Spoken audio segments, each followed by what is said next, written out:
Pastor Ambrosius Wuritimur SS Lik TH adalah dosen teologi Sekolah Tinggi Filsafat Seminari Pineleng.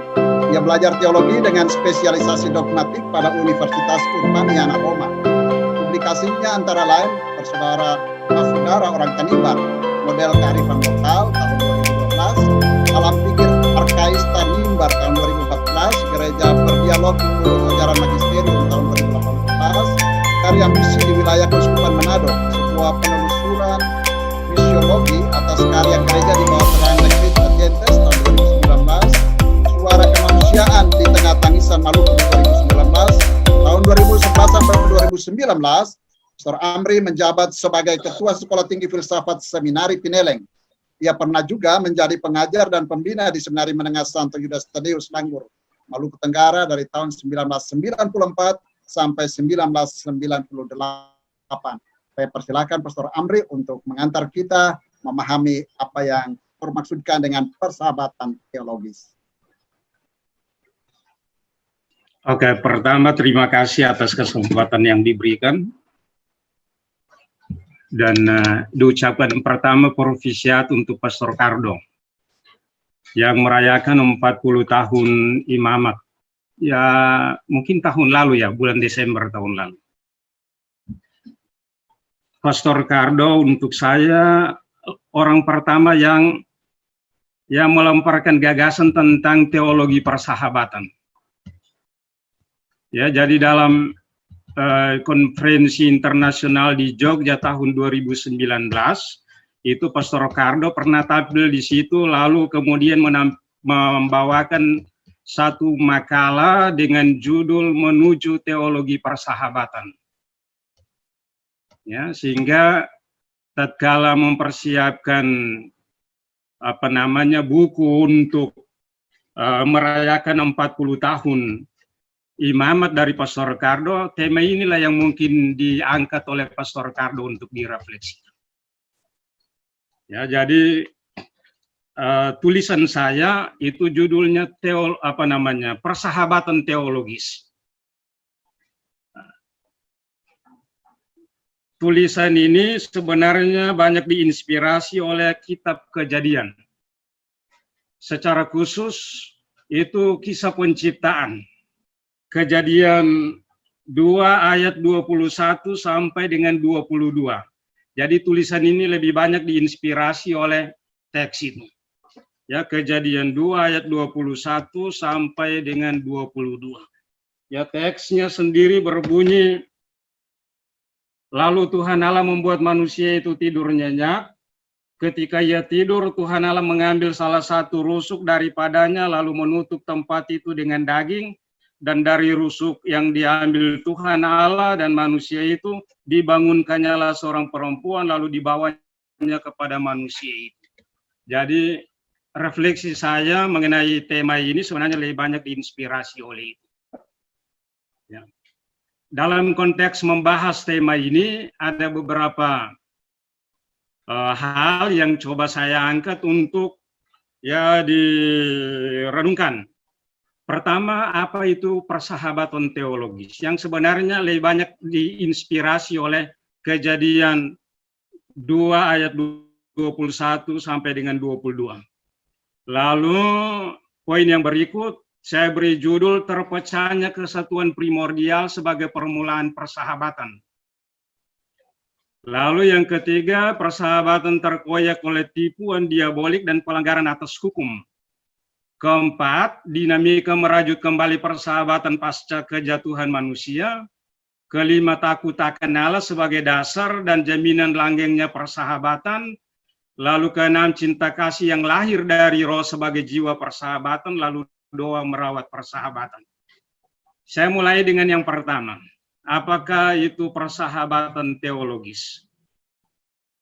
Ya, saya katakan demikian, persahabatan, friendship itu tidak sama dengan kekeluargaan, kinship.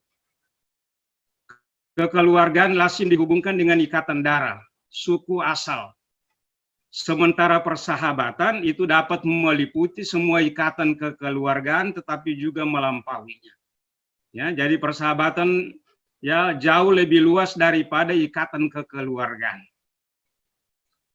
Yang namanya persahabatan tidak sekedar berarti relasi antara saya dan engkau. Karena pengertian ini belum tegas mengangkat orang-orang yang berelasi pada tingkat yang sama dalam relasi. Ya, misalnya relasi antara seorang tuan dan hambanya, itu bisa juga relasi antara aku dan engkau. Dan karena itu saya mengerti persahabatan ya dengan kembali berinspirasi dari kitab Kejadian ya 2 ayat 21 sampai dengan 22. Persahabatan itu apa? Untuk saya persahabatan adalah relasi sejajar antara aku dan engkau. Dengan kata lain, persahabatan adalah persekutuan aku dan engkau. Maka berbicara tentang persahabatan itu berarti berbicara tentang kita.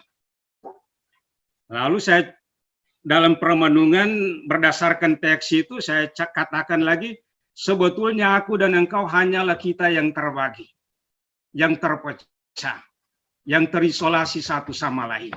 Jadi kalau misalnya saya bilang aku dan engkau, kita adalah, ya kita berdua sebenarnya, engkau dan aku adalah kita yang terpecah. Kalau kita adalah persekutuan atau persatuan, maka aku dan engkau adalah pecahan-pecahan dari persekutuan itu. Pecahan-pecahan mana sering terisolasi satu sama lain. Lalu persahabatan menyatukan kembali pecahan-pecahan yang terpisah. Jadi persahabatan menyatukan engkau dan aku. Jadi engkau dan aku adalah pecahan-pecahan yang terpisah dan pecahan-pecahan itu disatukan kembali melalui persahabatan. Nah, sampai pada titik ini saya mengerti ini persahabatan lebih bersifat sosiologis. Ya, antara saya dan engkau. Ya, antara dua orang manusia atau lebih. Selanjutnya, saya mau bilang lagi bahwa aku dan engkau itu sebenarnya bukan semata-mata manusia. Ini dalam konteks teologi. Melainkan manusia yang mencitrakan Allah. Ya, Kejadian 1, 22 sampai 27. Sehingga aku dan engkau adalah penampakan Allah, wajah Allah, revelasi Allah. Disinilah kita bicara tentang persahabatan teologis. Ya, jadi aku engkau yang serentak merevelasikan Allah, menyatakan mengenai Allah. Ya, karena dalam kitab Kejadian disebutkan tentang manusia itu adalah citra Allah. Akan tetapi persahabatan teologis tidak berhenti pada persatuan aku dan engkau yang sama-sama mencitrakan Allah dan menampakkan wajah Allah, melainkan juga terarah pada persekutuan aku dan engkau bersama Allah yang dicitrakan dan ditampakkannya. Sehingga kalau Allah itu misalnya kita sebut sebagai engkau absolut, maka persahabatan adalah persekutuan aku, engkau, dan engkau absolut. Persahabatan ini lalu menarik ya makhluk-makhluk yang lain ke dalam rangkulannya sebagai bagian yang tidak terpisahkan dari eksistensinya. Makhluk lain itu juga pun berperan menyatakan dan menunjukkan keagungan penciptanya. Ya, jadi kalau saya mengerti persahabatan teologis ya dimengerti dalam arti itu.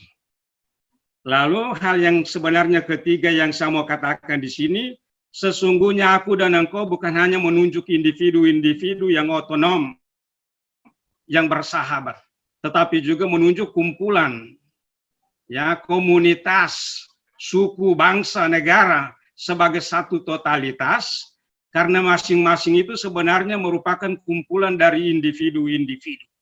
Ya, kumpulan dari engkau dan kumpulan dari banyaknya aku dan engkau yang hidup dalam suku, dalam komunitas, dalam bangsa, dalam negara. Ya, karena itu kalau masing-masing itu mulai untuk menjalin ya persekutuan, maka itu adalah juga bagian dari persahabatan. Sehingga persahabatan itu bukan hanya persahabatan di antara individu, tapi persahabatan juga dalam konteks komunal, dalam konteks yang lebih besar. Itu pengertian dari persahabatan teologis yang saya mengerti. Ya. Lalu hal yang kedua, poin yang kedua, yang coba diangkat di sini, saya tulis di situ terpecahnya kesatuan primordial sebagai permulaan persahabatan. Ya, dengan titik tolak pada Kejadian 2 ayat 21 sampai dengan 22. Ya, saya catat di sini mengenai kisah ini sering ada anggapan bahwa ia merupakan mitos.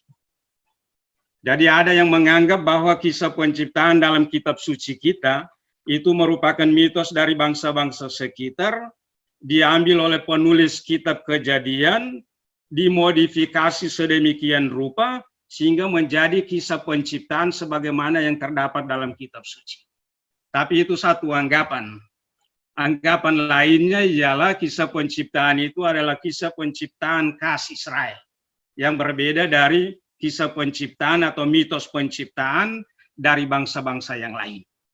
Meskipun mitos, ya, tapi bukan berarti bahwa itu tidak bermakna. Saya sebutkan di sini misalnya mitos dimengerti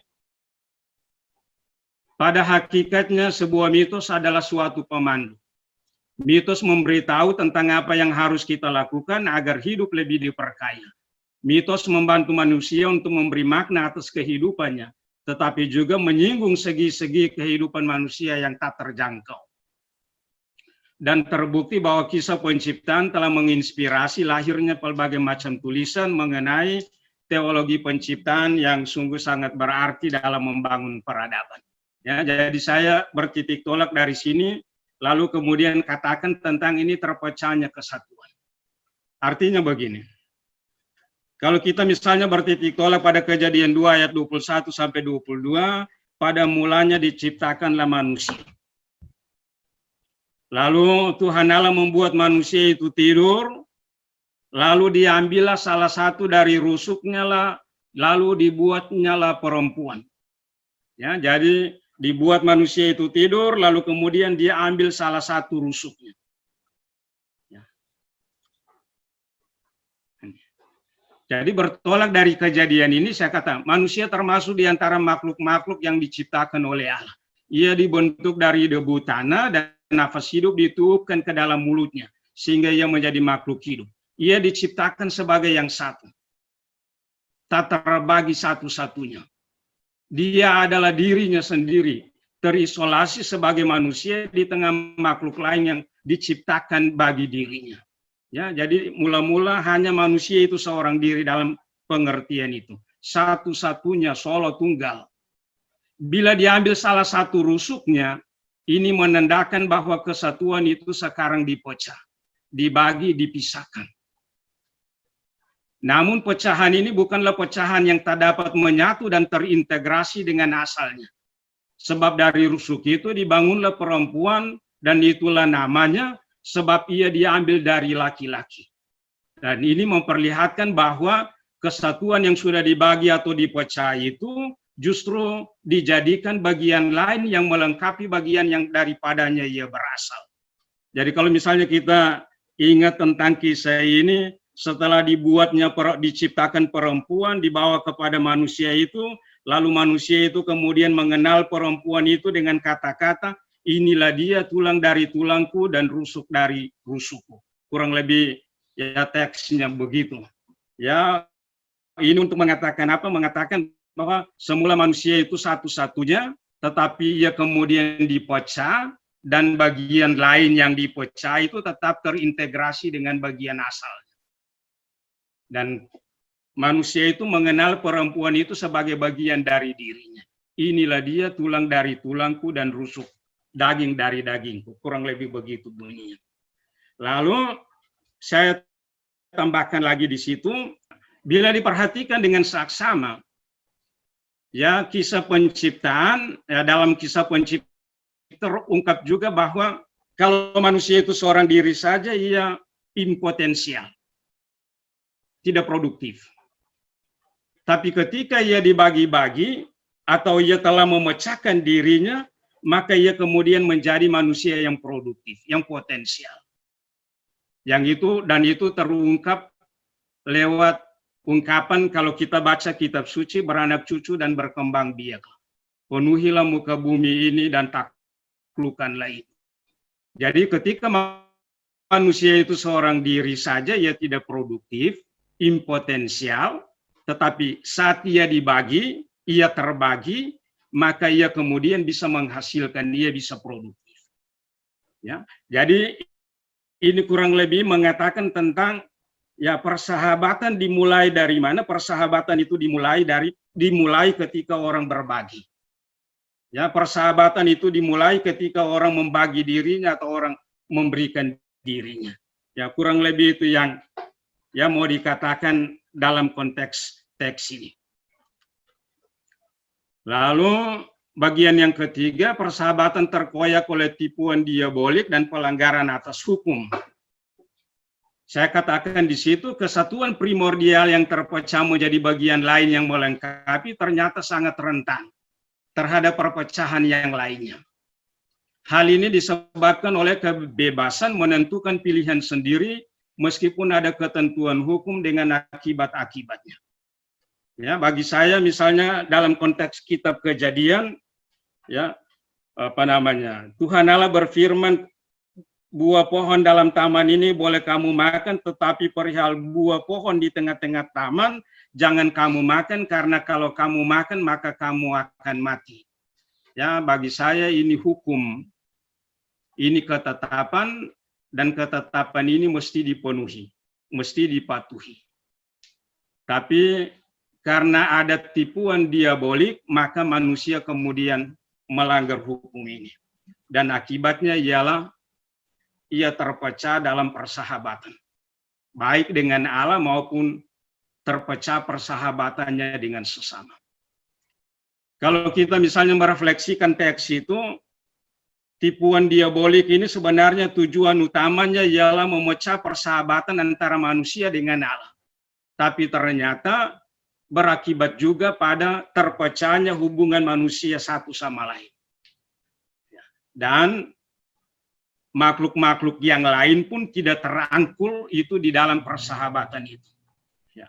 Lalu kemudian hal yang keempat, dinamika merajut kembali persahabatan pasca kejatuhan manusia. Ya. Saya mencoba merefleksikan itu mulai dari Nuh dan keturunannya sampai pada terbentuknya gereja. Dan dalam konteks refleksi itu saya mau katakan ini, dalam sejarah selalu saja muncul orang-orang terpilih yang mencoba merajut kembali persahabatan di tengah perpecahan. Mereka didorong oleh akal budi yang mencari kebenaran dan hati nurani yang merindukan kebaikan, sehingga mereka dapat menciptakan ekumene, tempat berdiam masyarakat atau tempat berdiam masyarakat atau bangsa yang beradab, yang berbeda dari masyarakat yang mempraktekkan kekejaman dan kekejian. Jadi misalnya soal Nuh, lalu kemudian Abraham, dan kemudian muncul juga tokoh-tokoh yang lain.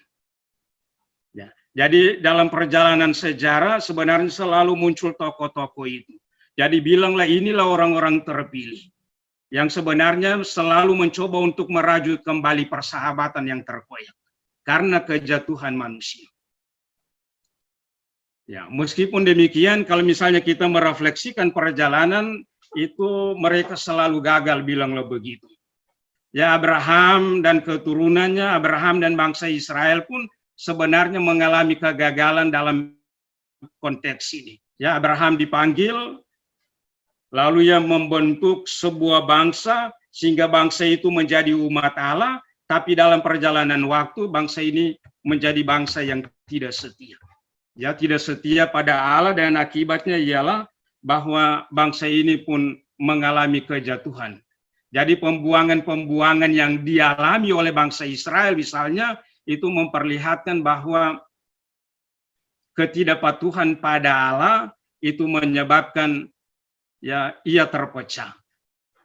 Ya, bukan hanya dengan bangsa-bangsa yang lain, tetapi dalam dirinya sendiri. Ya.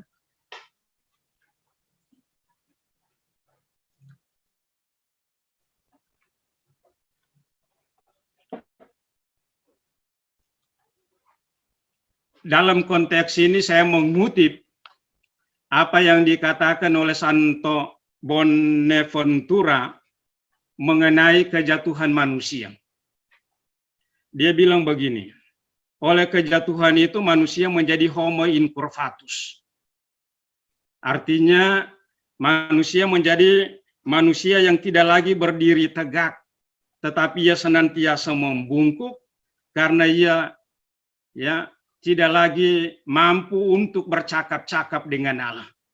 Jadi sebelum manusia jatuh dalam dosa, ia bisa berdiri tegak, dapat bercakap-cakap dengan Allah, dan dapat mengolah bumi, tetapi oleh kejatuhan itu manusia menjadi orang yang bungkuk, yang hanya bisa melihat ke bawah, yang hanya bisa memperhatikan dirinya, dan tidak lagi mampu untuk menatap ke atas. Santo Bonaventura mengungkapkan mengenai itu, dan karena itu persahabatan bagi dia, persahabatan bagi dia itu ada kaitannya dengan pentingnya menjalin ikatan dengan Allah, karena oleh ikatan dengan Allah itu, ikatan dengan sesama, ikatan dengan manusia pun dapat terjalin dengan baik. Dalam konteks keterpecahan, membangun kembali persahabatan, sebenarnya kita bisa belajar juga dari Yesus, dan apa yang dibuat oleh Yesus sebenarnya kalau kita refleksikan, mengulangi apa yang saya katakan di atas pada nomor yang kedua sebagai bagian dari persahabatan itu diawali dengan keterpecahan primordial. Jadi kalau kita kembali ulang pada kisah penciptaan, awal mula persahabatan dimulai dengan manusia membagi dirinya, bilanglah begitu.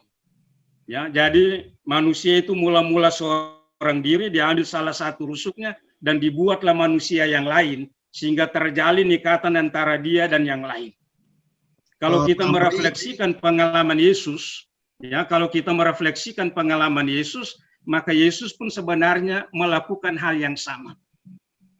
Untuk menarik orang pada dirinya dan menjalin ikatan dengan yang lain, maka Yesus mesti memecahkan diri. Jadi roti dan anggur yang dibagi-bagi itu bagian dari Yesus yang memecahkan dirinya, supaya yang lain bisa terangkul di dalam dirinya. Dan untuk saya, apakah bisa mempersingkat lagi materinya? Ya, kalau boleh. Oke. Sehingga untuk saya inilah bagian dari persahabatan. Jadi kalau kita bicara tentang persahabatan, persahabatan itu ada kaitannya dengan itu mesti berbagi, membagi diri, memecahkan diri supaya kita bisa menarik yang lain menjadi bagian dari diri kita. Lalu saya mungkin tidak akan membaca lagi apa yang dipersiapkan. Yang nomor 5, takut akan Allah sebagai dasar dan jaminan langgengnya persahabatan. Kalau kita bicara tentang persahabatan, supaya persahabatan itu kuat, itu mesti didasarkan atas ketaatan pada Allah. Dan ketaatan pada Allah itu mesti dimulai dengan takut akan Dia. Kalau misalnya kita baca kitab Amsal, di sana dikatakan bahwa takut akan Allah itu adalah permulaan dari persahabatan. Dan dalam kitab Putra Sirak dikatakan orang yang takut akan Tuhan memelihara persahabatan dengan lurus hati, sebab seperti Ia sendiri demikian pun temannya. Jadi kalau kita bicara tentang persahabatan, mau supaya persahabatan ini kuat langgeng, ini mesti didasarkan pada takut akan Allah. Dan kalau ini menjadi dasarnya, maka kita kemudian bisa membangun yang namanya moralitas, sebagaimana yang sudah disinggung oleh pembicara yang lain. Lalu yang berikut itu cinta kasih yang lahir dari roh sebagai jiwa persahabatan. Jadi kalau saya bicara tentang cinta, cinta yang mesti lahir dari roh. Jadi kalau kita bicara cinta, bisa ada cinta kodrati, cinta adikodrati. Eros misalnya sering dikaitkan dengan cinta kodrati. Sedangkan agape itu adalah cinta yang adikodrati. Maka kalau kita mau untuk bangun persahabatan, maka persahabatan harus lahir dari cinta adikodrati yang terkait dengan agape. Lalu yang ketujuh, poin yang ketujuh, singkat saja, saya mau katakan di sini doa merawat persahabatan. Doa bagian terakhir itu seperti air yang diperlukan tubuh manusia setiap hari.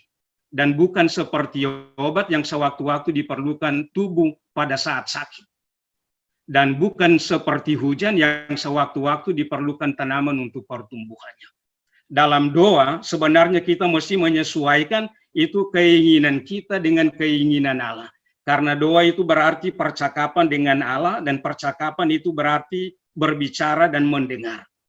Sehingga kita bercakap-cakap dengan Allah berarti kita mesti juga mendengar Allah berbicara.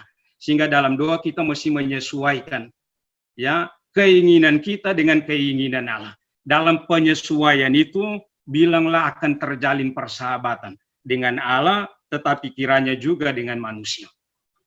Lalu penutup, saya cuma bilang pertama persahabatan perlu dimulai dengan memecahkan diri, membagi diri dengan dan bagi yang lain dan yang lain. Kedua, persahabatan harus terarah pada menyatukan aku dan engkau dalam relasi sejajar. Karena aku dan engkau hanyalah kita yang terbagi-bagi, yaitu terbagi antara aku dan engkau. Ketiga, persahabatan itu harus dipilih sebagai cara hidup baru di tengah masyarakat.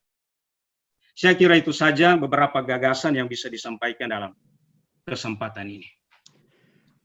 Baik, terima kasih banyak kepada Pastor Amri. Mari kita berikan aplaus dengan tepuk tangan atau memberikan reaksi jempol pada layar monitor Anda sekalian.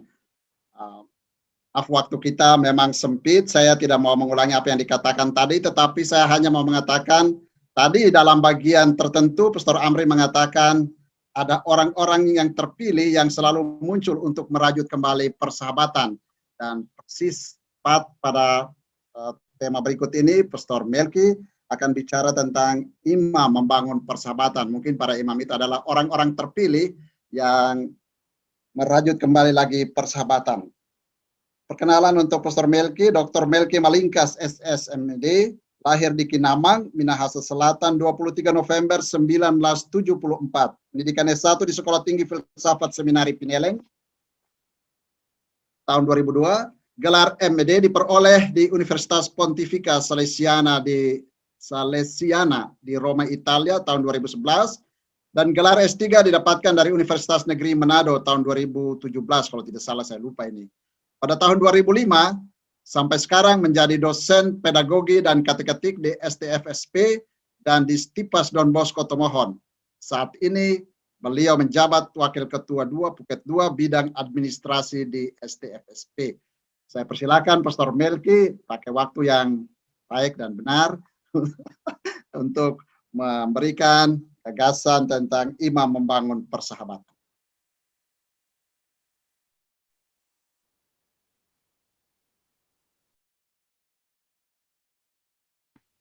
Apakah bisa didengar suara saya? Bisa Romo. Bisa, Pastor. Oke. Sekali lagi, salam jumpa untuk kita semua. Saya tidak akan berpanjang karena Pastor Amri terlalu banyak bicara tadi. Tapi saya bisa bilang begitu ke Pastor Amri karena saya dengan dia bersahabat dengan baik, ya, memecah-mecahkan diri kami untuk saling membagi. Ya.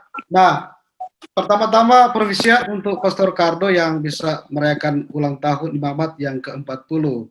Dan karena itu tema yang saya angkat itu berhubungan dengan imam, ya. Imam membangun persahabatan. Kurang lebih kebersamaan saya dengan Pastor Cardo di sini kurang lebih 16 tahun, sehingga ada banyak hal yang boleh kami lihat dari Pastor Cardo lewat kebersamaan. Dan karena itu juga dalam tulisan ini, di dalamnya juga saya memang menulis pengalaman bagaimana Pastor Cardo sebagai imam, dia membangun persahabatan. Nah, saya mengawali tulisan saya dengan menulis kata-kata demikian. Tidak dikenal, tidak disayang, pasti kita semua tahu kata-kata yang indah ini. Ini semuanya mau menampilkan, mengekspresikan bahwa perkenalan atau persahabatan satu dengan yang lain begitu penting dan bahkan berdaya guna. Dan imam sebagai manusia tentu terlibat di dalamnya, ya, untuk berkenalan, untuk bersahabat dengan siapa saja. Dan diandaikan imam itu harus menjadi sahabat bagi semuanya. Nah, selanjutnya Poin pertama dalam tulisan saya mengangkat soal memahami jati diri imam. Secara sederhana, jati diri imam itu berasal dari partisipasi khas dalam imamat Kristus. Nah, imamat ministerial mengambil bagian dalam imamat Kristus dengan maksud melayani umat Allah agar keselamatan itu boleh dialami. Dan sesudah poin yang pertama, poin kedua yang saya angkat ini berusaha untuk memahami makna persahabatan. Di sana saya menulis kata-kata dari Khalil Gibran. Sahabat adalah kebutuhan jiwa yang mesti terpenuhi. Dialah ladang hati yang kau taburi dengan kasih dan kau panen dengan penuh rasa terima kasih. Memang hanya sebagian dari konsep dari Khalil Gibran mengenai persahabatan, dan cukup panjang, tapi saya hanya mengambil beberapa kalimat darinya.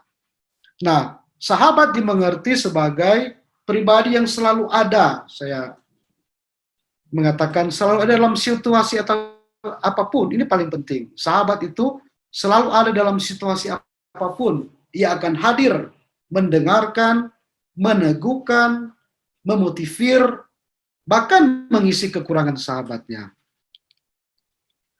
Dan berdasarkan skala intimasi dan komitmen yang muncul, relasi antar pribadi tersebut bisa dikelompokkan dalam 4 tahapan ini. Yang pertama, acquaintance relationship, yakni ini menyentuh perkenalan biasa, durasi perkenalan belum lama terjadi.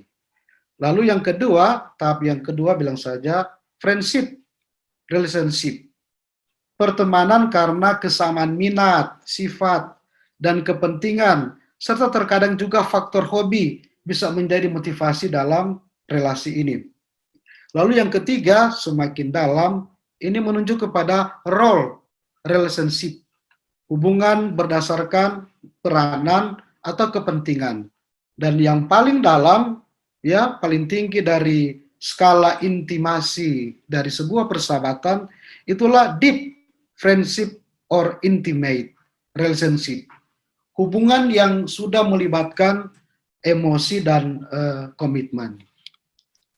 Nah, selanjutnya poin yang ketiga, ini yang menjadi dasar membangun persahabatan itulah relasi triniter. Jadi bagaimana seorang imam itu dalam membangun persahabatan dengan yang lainnya, maka inilah yang menjadi dasar, yakni relasi triniter. Berkat kuasa pentabisan yang diterima melalui sakramen tabisan, imam ditaruh dalam hubungan yang khas sekali dengan Bapa bersama Putra dan Roh Kudus. Nah, dimengerti demikian bahwa imam dalam pelayanan dan membangun persahabatan dengan siapapun mesti mendasarkan pada relasi triniter ini, Bapa, Putra, dan Roh Kudus. Yang penting ini, selain mencontohi relasi persahabatan yang erat, sangat intim antar tiga pribadi tersebut, tetapi imam juga menimba kekuatan dan spirit dari tiga pribadi tersebut. Nah, dan dipuncaki tulisan saya ini lewat aplikasi imam dalam membangun persahabatan. Yang pertama, yakni bagaimana seorang imam itu mesti membangun persahabatan bersama dengan uskupnya.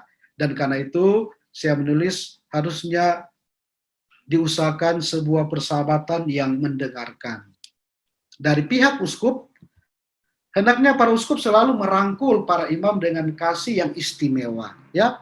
Dan dia mesti memandang, ya, uskup harus memandang imamnya itu sebagai putra dan sebagai sahabat.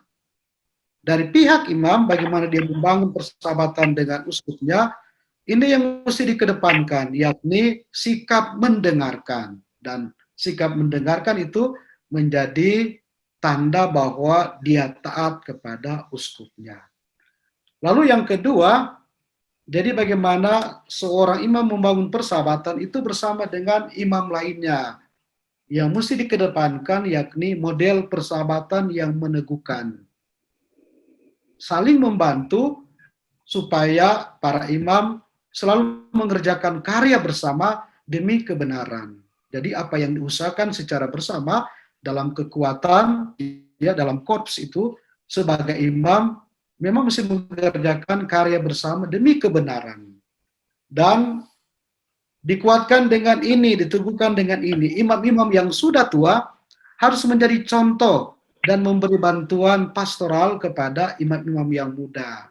Sebaliknya, imam-imam yang muda mesti menghormati dan selalu meminta nasihat dari imam-imam yang tua. Ya, tentu mesti dibarengi dengan situasi ini, yakni dalam semangat persaudaraan. Selanjutnya, imam mesti membangun persahabatan dengan umat atau masyarakat, dan saya mengatakan di sana yakni persahabatan yang dibangun yakni persahabatan yang melayani. Hidup seorang imam adalah hidup bagi orang lain, hidup bagi pelayanan kasih.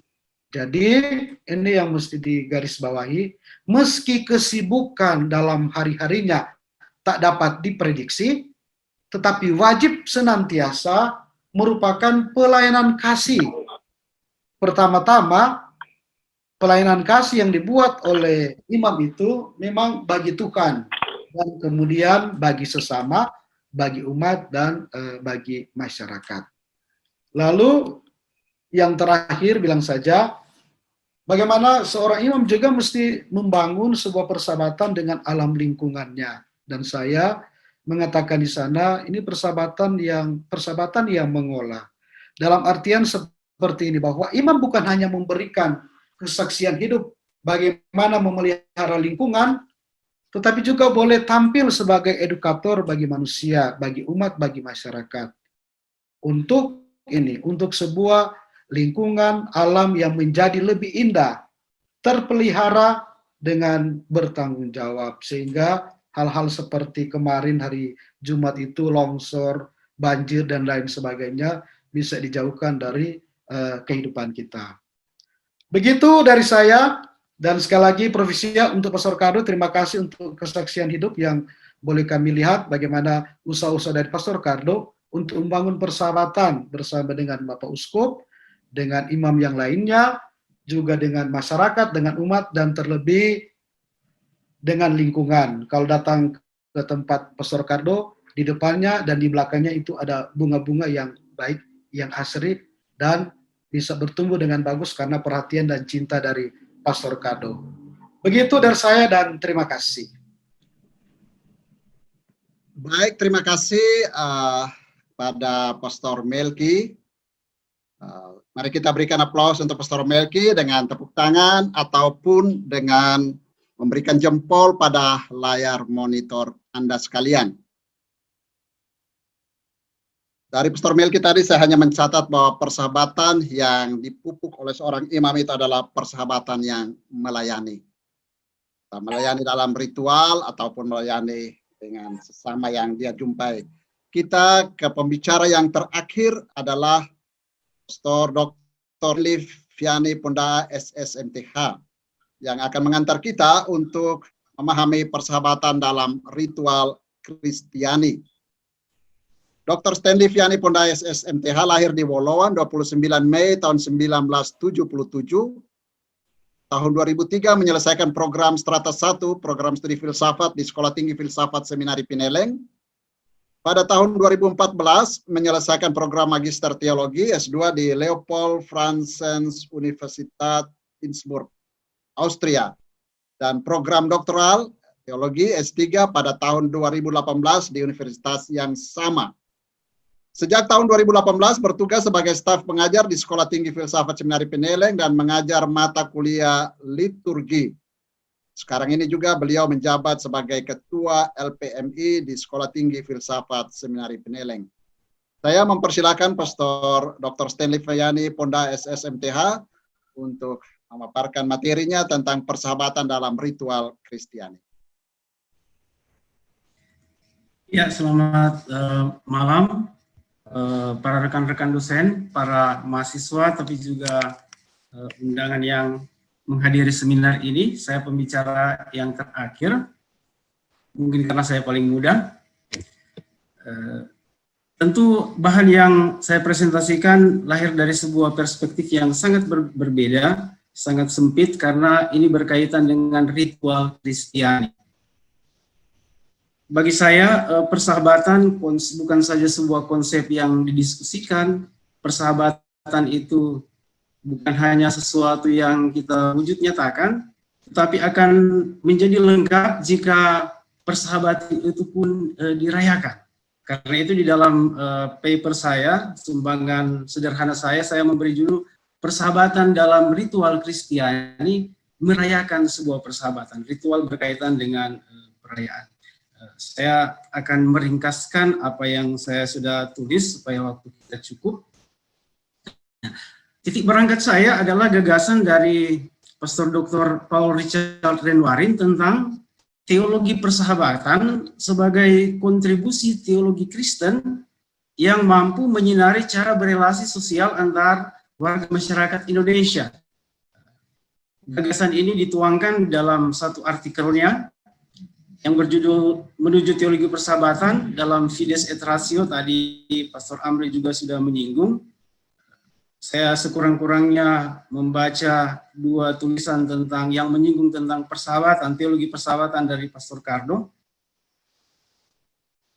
Saya menyampaikan beberapa ringkasan, tentu sebentar Pastor Cardo bisa memperluas apa yang dia maksudkan. Ini sebagai sebuah perkenalan saja apa yang disampaikan oleh Pastor Cardo dalam artikelnya tadi. Dia menyebut ada dua kategori interaksi sosial, itu pertama relasi kekeluargaan, kinship, dan relasi persahabatan, friendship.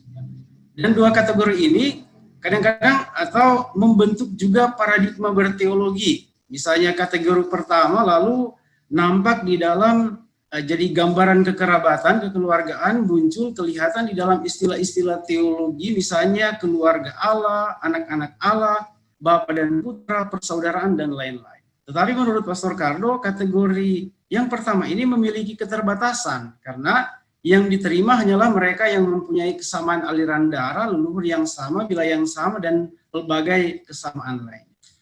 Pastor Cardo sebagai antropolog tentu melihat bahwa kebudayaan-kebudayaan Indonesia memiliki sebuah katakanlah model interaksi sosial yang sangat kental yang disebut sebagai kategori relasi persahabatan. Relasi ini mengalami adanya perbedaan ego dengan yang bukan saudara mungkin, dan yang menjalin kebersamaan untuk berelasi dengan orang lain. Lalu, menurut Pastor Cardo, kategori sosial persahabatan ini bisa menjadi pintu masuk mengupayakan teologi kontekstual Indonesia. Tentu teologi ini atau katakanlah kategori sosial persahabatan harus dipadukan atau dibaca dari perspektif paham Kristiani yang berakar dari kitab suci. Dan sumbangan kita ini ada dalam rangka juga untuk mempromosikan sebuah teologi kontekstual Indonesia yang berakar pada persahabatan. Saya mengutip salah satu pernyataan beliau di dalam artikel yang lain yang berjudul Filsafat Teologi dan Pemajuan Kebudayaan. Teologi persahabatan merupakan suatu cara baru dalam cara berrelasi antar warga masyarakat Indonesia yang sangat kuat terikat dengan relasi kekerabatan atau saudara-saudara, saudara bersaudara, seperti dalam moto di Sulawesi Utara, orang sama bersaudara.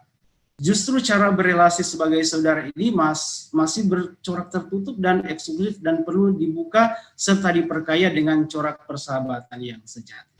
Lalu berangkat dari pemikiran Pastor Cardo, lalu saya coba untuk memberikan sebuah sumbangan dari perspektif yang lain, itu perspektif liturgi, teologi persahabatan dari perspektif ritual Kristiani atau liturgi. Nah, dua pertanyaan yang saya coba ajukan, bagaimana relasi persahabatan atau friendship ini diungkapkan dalam ritual Kristiani? Apa model persahabatan yang bisa ditawarkan oleh ritual Kristiani bagi teologi persahabatan yang digagas oleh Pastor Cardo? Saya mungkin penulis yang tidak banyak berbicara tentang istilah persahabatan pada bagian inti. Justru saya lebih banyak berbicara tentang partisipasi aktif, satu istilah yang sangat kental di dalam liturgi Katolik. Tentu ada alasan. Tadi sudah banyak diungkapkan kategori-kategori atau ciri khas sebuah persahabatan. Berangkat dari pengalaman konkret, saya menemukan bahwa salah satu yang menandai sebuah persahabatan yang biasa adalah orang berpartisipasi secara aktif. Dan partisipasi aktif ini menjadi sebuah prinsip liturgi yang sangat penting dalam liturgi Gereja Katolik Roma, dan ini bagi saya menjadi pintu masuk untuk melihat persahabatan itu di dalam liturgi. Ya. Dalam konteks Konsili Vatikan kedua, partisipasi aktif menjadi kunci hermeneutis untuk memahami tujuan pastoral liturgi, pembaharuan liturgi. Cita-cita pembaharuan liturgi tidak lain dan tidak bukan supaya umat boleh berpartisipasi secara aktif berbuah di dalam liturgi.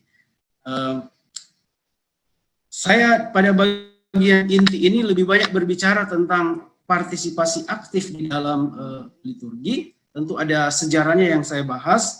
Jadi liturgi partisipasi aktif sebenarnya bukan temuan Konsili Vatikan kedua, tetapi ini berkaitan dengan liturgical movement pada abad 20 yang secara resmi diungkapkan di dalam Motu Proprio Paus Pius ke-10, di mana dia mengatakan bahwa partisipasi aktif dalam misteri-misteri di dalam doa publik gereja sebagai sumber pertama dan penting dari roh Kristiani yang sejati. Dan konsep ini lalu diambil alih oleh liturgical reform Konsili Vatikan kedua. Di situ ditegaskan bahwa partisipasi aktif sebagai prinsip formal pembaharuan liturgi, ya, seperti dikatakan oleh Joseph Ratzinger dalam buku Geist der Liturgi. Salah satu pokok pikiran penting dari Sacrosanctum Concilium, dokumen liturgi, adalah partisipasi aktif umat di dalam liturgi. Juga seorang katakanlah desainer arsitektur pembaruan liturgi, Annibale Bugnini, mengatakan hal yang sama. Salah satu prinsip mendasar yang memberikan arah bagi pembaruan liturgi itulah partisipasi aktif. Tentu saya tidak bahas secara lebih terperinci, saya melihat beberapa hal saja. Apa yang dimaksudkan oleh Sacrosanctum Concilium, dokumen liturgi tentang partisipasi. Ya. Menurut Sacrosanctum Concilium, partisipasi aktif itu dipahami sebagai hakikat dari liturgi dan berdasarkan martabat baptis umat beriman. Kenapa partisipasi itu perlu? Karena ini berkaitan dengan hakikat liturgi. Liturgi menuntut partisipasi aktif, dan kemudian partisipasi aktif itu berdasarkan pada martabat baptis umat beriman. Bahkan di dalam Sacrosanctum Concilium 14 dikatakan partisipasi aktif merupakan sumber yang tak tergantikan untuk menimba semangat Kristiani yang sejati. Lalu pertanyaannya, apa sebenarnya partisipasi aktif menurut Sacrosanctum Concilium? Ya, tidak ada definisi khusus. Yang kita bisa lihat adalah istilah-istilah yang dipakai. Jadi partisipasi itu selalu digandengkan dengan kata-kata sifat yang mungkin dalam konteks persahabatan itu sangat penting. Ya. Berpartisipasi dalam liturgi itu harus secara sadar, penuh, saleh, berbuah, bersifat kebersamaan, mudah untuk dilaksanakan, lebih sempurna, lahir dan batin, aktif, dan lain-lain. Ya.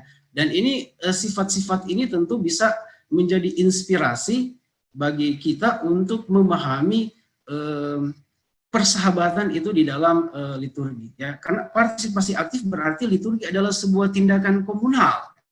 Ini persahabatan itu sesuatu berkaitan dengan sebuah tindakan komunal. Seluruh umat adalah subjek dari tindakan liturgi, bukan saja klerus. Lalu kemudian pada bagian berikut, setelah uraian yang panjang tentang partisipasi aktif di dalam liturgi, saya coba melihat implementasi prinsip partisipasi aktif dalam liturgi konkret. Memang dipakai istilah partisipasi, tapi dalam liturgi konkret itu saya melihat bahwa tersirat juga sebenarnya semangat persahabatan yang sudah banyak disinggung tadi. Ya.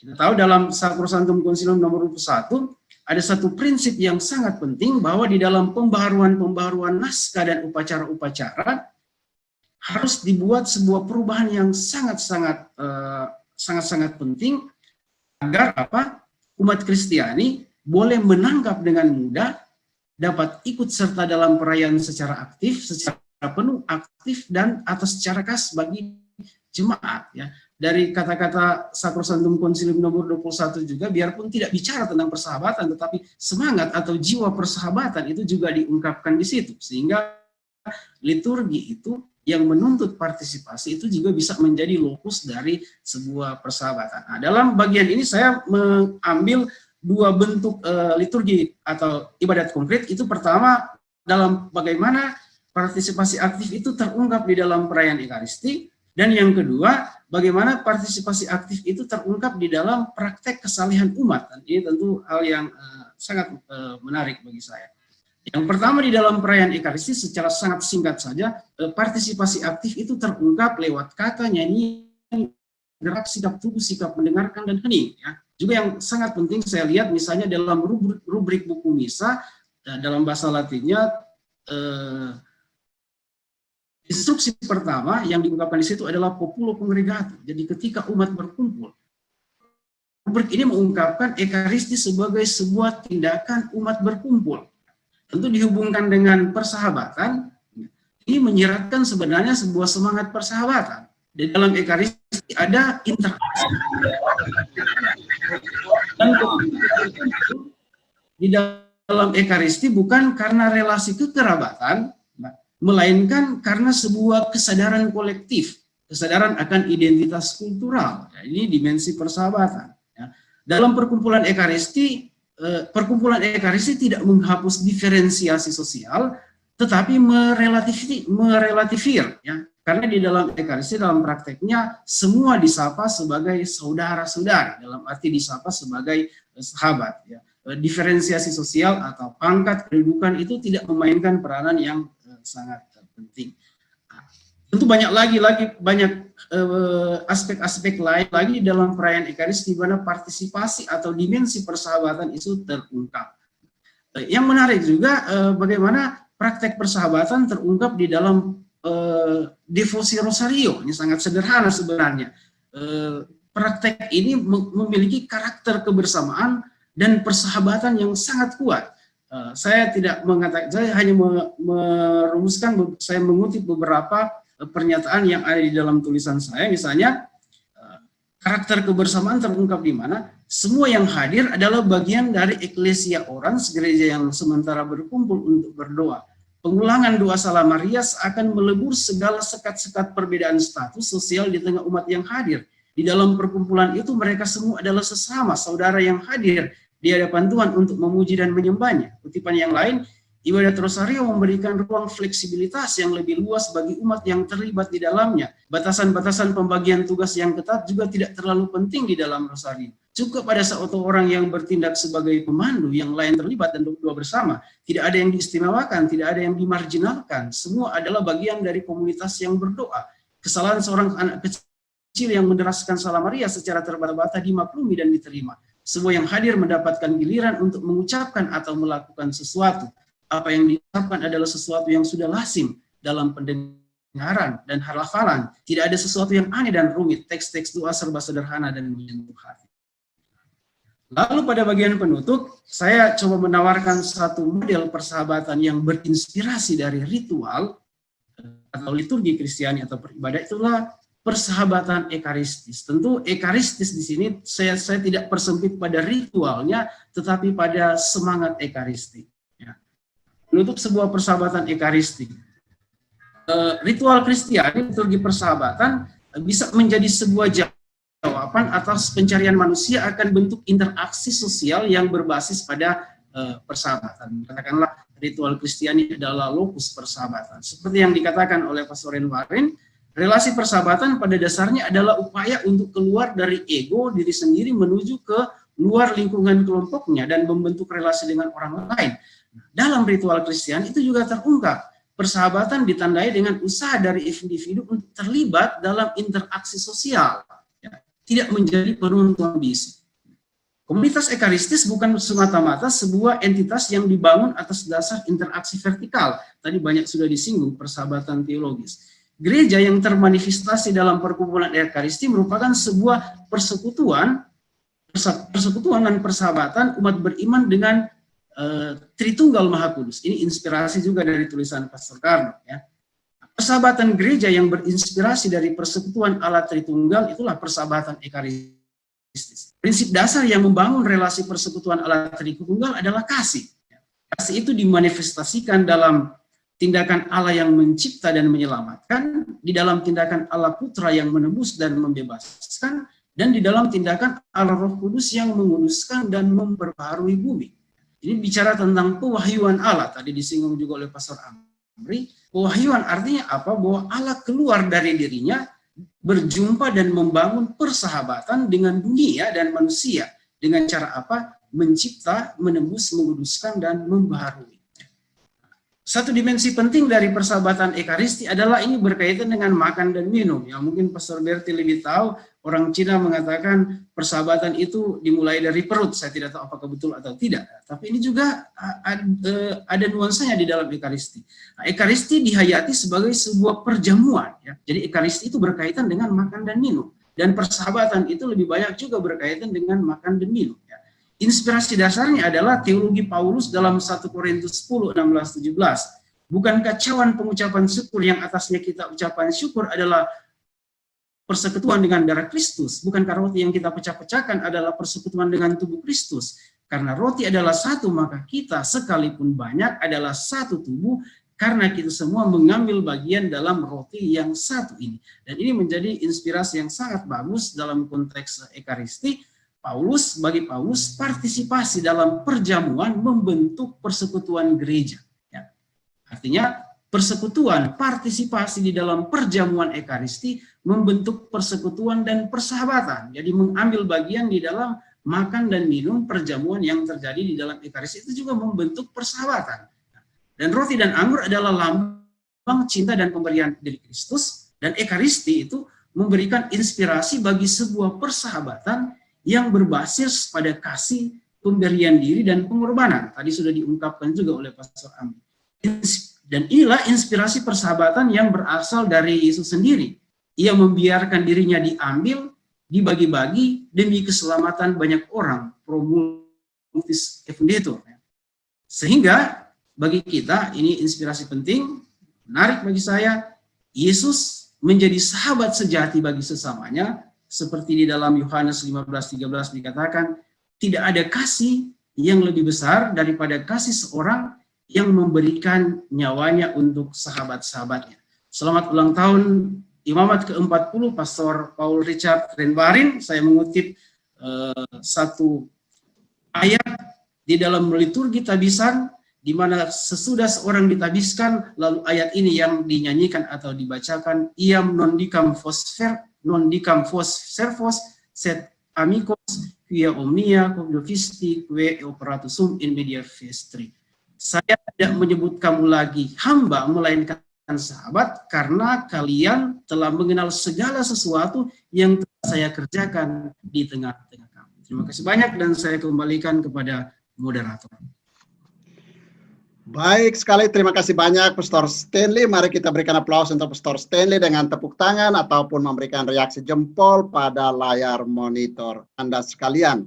Terima kasih Pastor Stanley sudah mengantar kita untuk melihat partisipasi aktif sebagai pintu masuk untuk melihat persahabatan dalam praksis ritual kita, praksis liturgis kita, dan ternyata di dalam liturgi kita, di dalam doa-doa rosario maupun Ekaristi, orang semua